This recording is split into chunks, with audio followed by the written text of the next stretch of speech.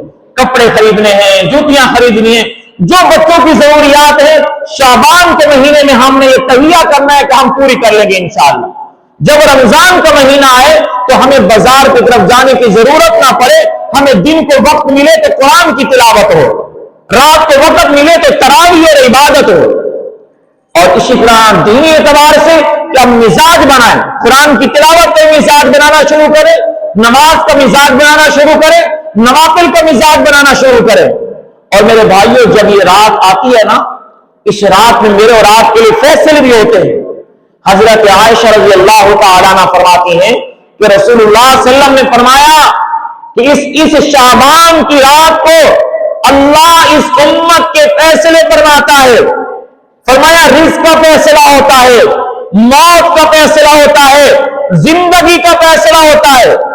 اس رات کو فیصلہ ہوگا کہ آنے والے سال میں اس انسانوں میں سے اگلے سال کس پر موت آنی ہے.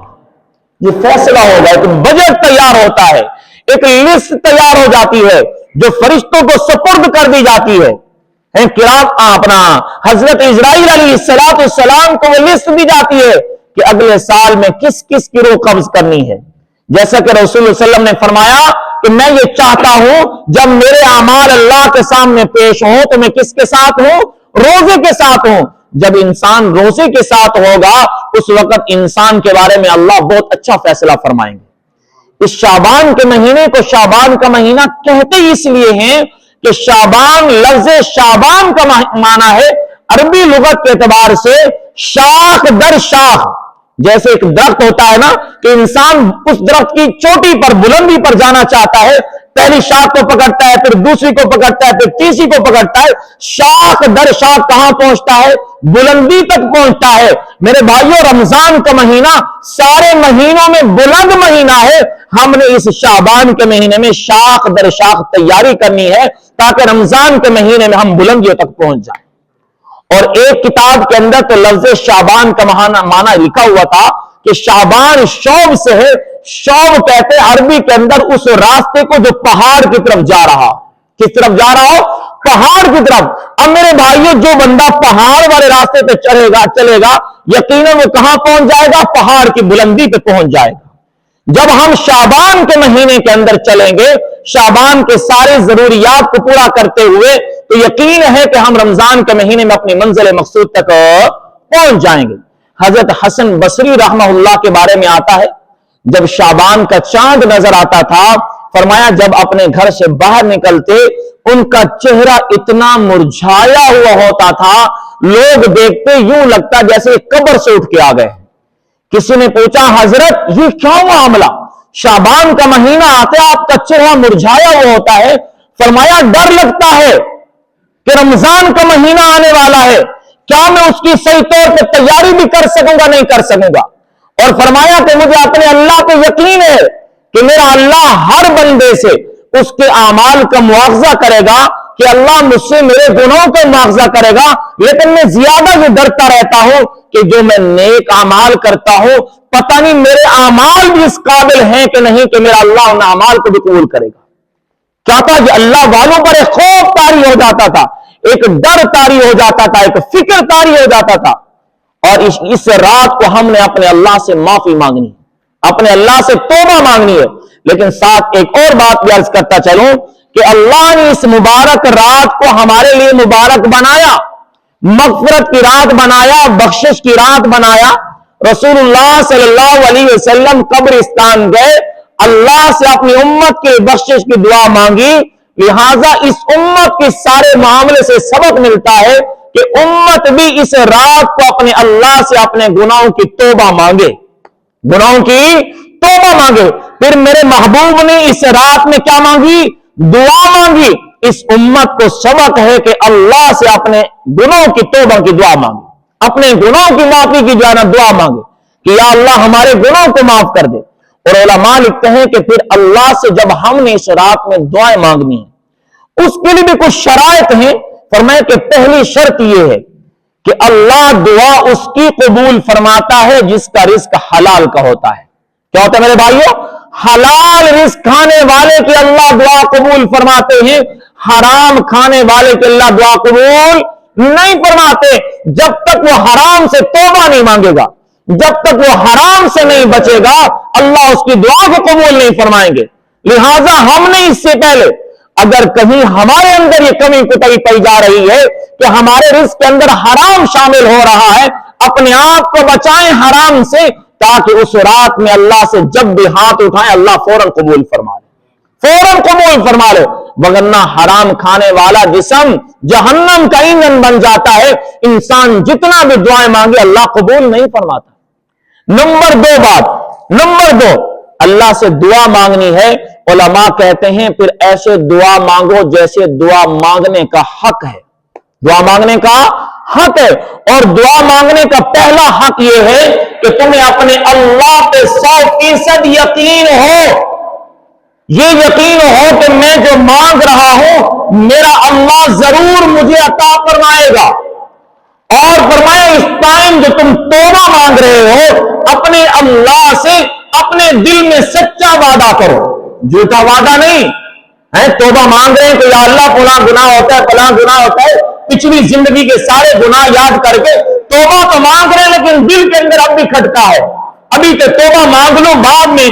نہیں میرے بھائیو، میرا اللہ دلوں کے رازوں کو جانتا ہے کہ میرا بندہ میرے سامنے جو ہاتھ اٹھا کے بیٹھا ہے، میرے سامنے جو معافی مانگ رہا ہے، اس کے دل کے اندر بھی اخلاص ہے کہ نہیں. حلال رزق. نمبر 2 دعا مانگنے کا حق کہ ہم سچے دل سے اللہ سے دعا مانگیں. یہ دعا تمام عبادات کا مغز ہے میرے بھائی. الدعاء مخ العبادہ. تمام عبادات کا مغز کیا ہے؟ دعا ہے.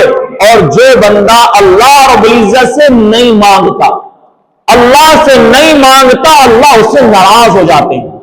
اگر ہم دنیا کے اندر دیکھیں، کسی کے پاس مانگنے کے لیے چلے جائیں، قرض مانگنے کے لیے چلے جائیں، ادھار مانگنے کے لیے چلے جائیں، بندہ ناراض ہو جاتا ہے، بندے کے چہرے پہ تیوری آ جاتی ہے. لیکن میرا اللہ وہ رحیم رب ہے کہ بندہ جب اس سے نہیں مانگتا وہ اس سے ناراض ہوتا ہے، وہ اس سے ناراض ہوتا ہے. لہذا اللہ سے دعائیں مانگنی ہیں. اور نمبر 2 کہ ہم نے اس دعا کے ساتھ ساتھ رات کو نوافل بھی پڑھنے ہیں. کیا کرنے ہیں میرے بھائی؟ نوافل. ہاں جتنی فرصت ہو اتنے پڑھنے ہیں، جتنی فرصت ہو اتنے پڑھنے ہیں. شریعت کی طرف سے اس رات کو کوئی خاص عبادت کرنے کا طریقہ نہیں ہے. جیسے بہت سے لوگ کہتے ہیں جو شب برات کی رات کو 4 رکعت نماز نفل پڑھیں، پہلی رکعت میں فلاں سورت پڑھیں، دوسری رکعت میں فلاں سورت پڑھیں، تیسری میں فلاں پڑھیں، چوتھی میں فلاں پڑھیں، پھر اس کے بعد دعا مانگیں، لہذا تمہاری ہر دعا قبول. اس طرح کر لینے میں گناہ نہیں، لیکن یہ سارا طریقہ شریعت سے ثابت نہیں ہے. کہ ہمیں کوئی کہہ رہا ہو کہ اس طرح کرنے شاید شریعت کا حکم ہو، چاہے قرآن حدیث میں ہو. نہیں میرے بھائی، آپ اپنے انداز سے 2 رکعت نماز نفل کی نیت کریں، جس طرح اللہ سے دعا مانگے، جس طرح اس کے اندر قرآن کی تلاوت کرے، جیسے عام عبادت کی جاتی ہے.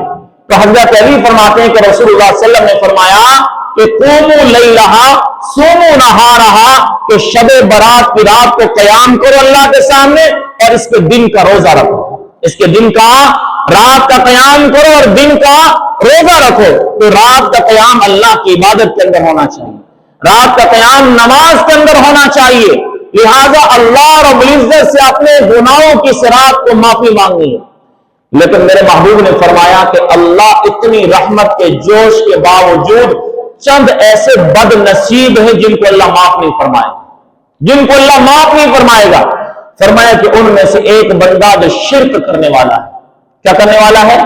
شرک کرنے والے کا تو قرآن نے بڑا سخت فیصلہ کیا کہ اللہ کسی صورت میں مشرک کو معاف نہیں فرمائے گا، کسی صورت میں۔ دنیا کے اندر توبہ مانگ لے، شرک سے بچ جائے، ساری زندگی بچا رہے، معاشر کے میدان میں معافی ہے، لیکن اگر موت تک وہ شرک سے نہیں بچتا رہا، اللہ موت کے بعد کسی صورت میں معاف نہیں فرمائے گا۔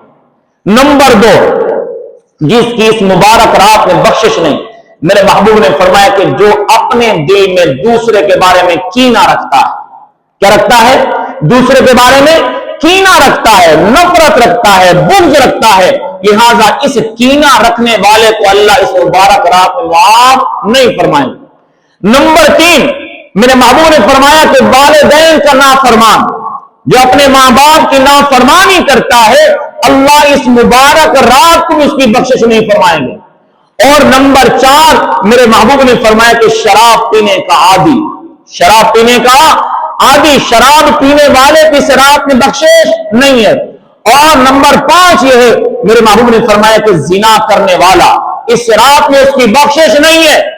اور نمبر 6 یہ ہے، میرے محبوب نے فرمایا سود کھانے والا، سود کا کاروبار کرنے والا، سود کھانے والا، یہ وہ بدقسمت لوگ ہیں جن کی اللہ بخشش نہیں فرمائیں گے۔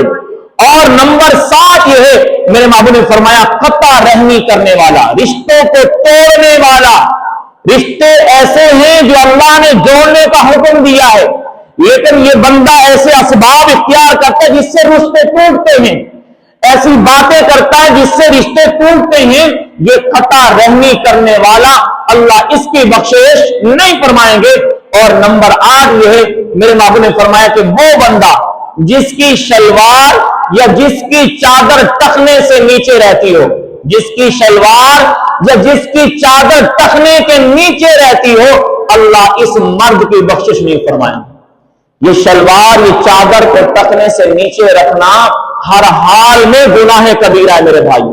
ہمارے ہاں تو مزاج یہ ہے کہ جب نماز کا وقت ہوتا ہے، نماز میں کھڑے ہوتے ہیں، پھر ہم شلوار کو اوپر کرتے ہیں، چادر کو اوپر کرتے ہیں، باقی عام روٹین میں ہماری شلوار اور چادر ٹخنے سے نیچے ہوتی ہے۔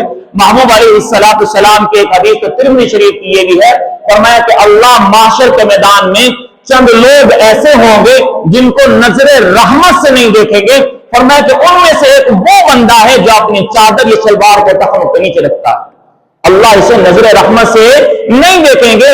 تو انہی میں سے بدقسمت بندوں میں سے جن کی اس مبارک رات میں اللہ بخشش نہیں فرمائے گا، وہ بندہ ہے جو اپنی چادر کو یا اپنی شلوار کو ٹخنے کے نیچے رکھتا ہے۔